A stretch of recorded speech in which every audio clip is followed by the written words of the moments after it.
6. Situation when you should stay silent. Albert Einstein. Number 1. When you have nothing to say, it's not necessary for you to contribute something just because you feel like you should. Alternatively, you might agree with what someone else said.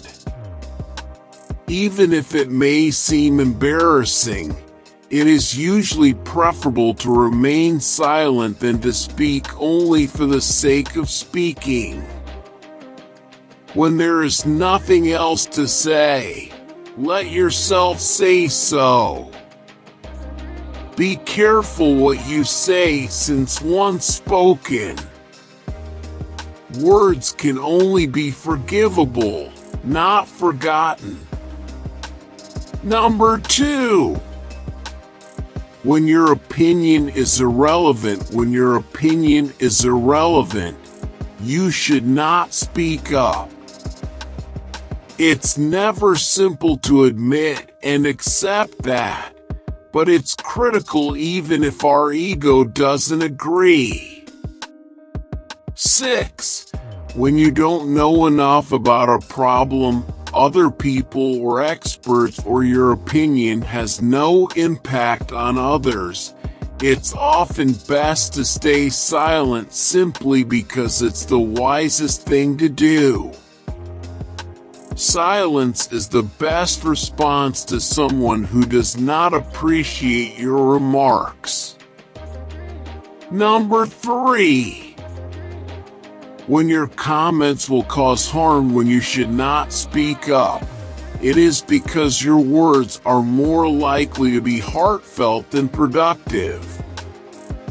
Yes, there are times when others need to hear the truth, as painful as it may be, but these instances are more common than we realize. Consider whether the words you wish to say will be constructive, or if you are behaving in order to damage the other person. Number 4. When your judgment is impaired. When you are having problems thinking clearly, it's best to keep your mouth shut. There are numerous possible causes for this, including the fact that you are not able to include being exhausted, being intoxicated, or being overwhelmed with rage or worry. It's best to keep your mouth shut in this scenario. If you don't, you might say something you later regret. If you allow your views time to mature and still think the same way, you can talk about it later, but not when you are emotionally or in other ways compromised. Number 5. When there is insufficient evidence. Indeed, in some cases, we are free to hypothesize and speak out even if we lack evidence, yet this is not always the case. When considering something that would most certainly have a significant impact on another person, such as their physical and mental well-being, we should not provide unconfirmed information.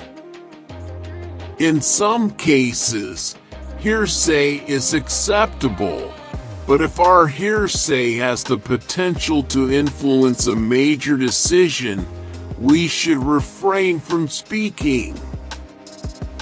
Assume a person is debating whether to take a potentially beneficial drug.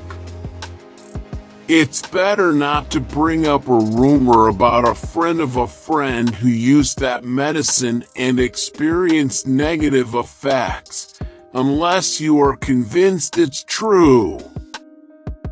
Number 6. When instructed not to speak. If admitting that your opinion is irrelevant is difficult for the ego, being urged to remain silent is even more difficult. You could be asked to take a back seat in some situations, such as at work or in other settings, and this can make us want to speak up. Therefore, it is advisable to resist that urge and instead reflect. Why are we being asked to remain silent? Listening and learning can also be beneficial in these situations.